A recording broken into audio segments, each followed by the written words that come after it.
On se battra jusqu'au bout, annonce Roger, 81 ans.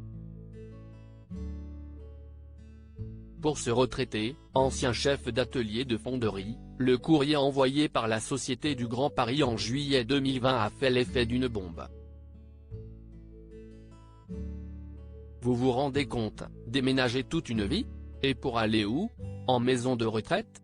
Je suis encore actif, je fais mon jardin et le ménage, mais ma femme et moi, on n'aura pas l'énergie de reprendre une maison. D'ailleurs, elle est hospitalisée depuis quelque temps. Toute cette histoire a joué sur notre santé.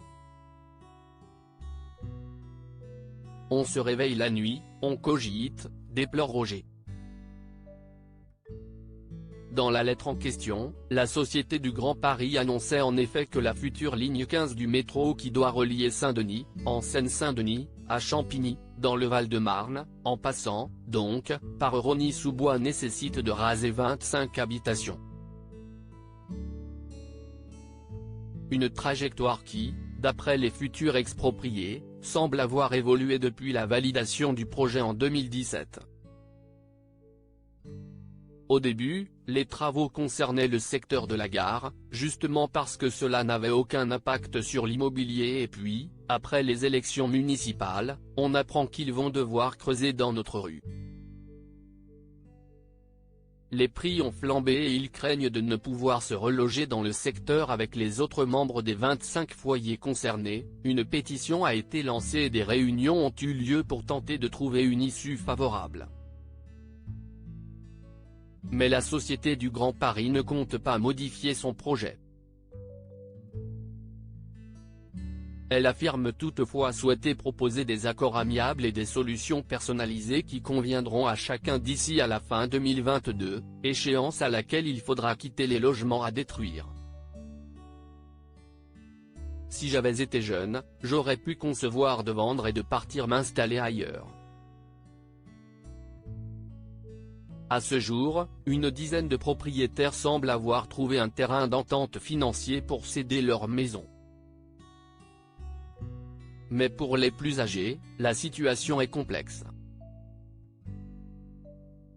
Nicole, ancienne infirmière, et son mari vivent à Rosny depuis les années 1960. Cette maison, je l'ai bâtie de mes mains avec mon père et mes frères il y a plus de 60 ans. Et pendant tout ce temps on l'a entretenue pour y vivre paisiblement nos vieux jours. Et là, avant de mourir, il faut dégager, si est affreux, déplore Roger. D'autant que les prix de l'immobilier dans la petite couronne ont flambé et que le couple craint de ne pouvoir se reloger dans le même secteur que ses proches.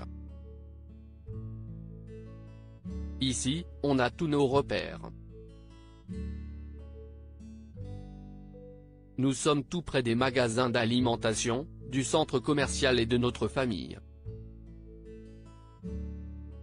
Toute notre vie est là. Une enquête préalable d'intérêt public va être soumise au préfet, qui tranchera un crève-cœur aussi pour leurs enfants et petits-enfants, qui ont grandi dans ce pavillon et y ont tous des souvenirs précieux.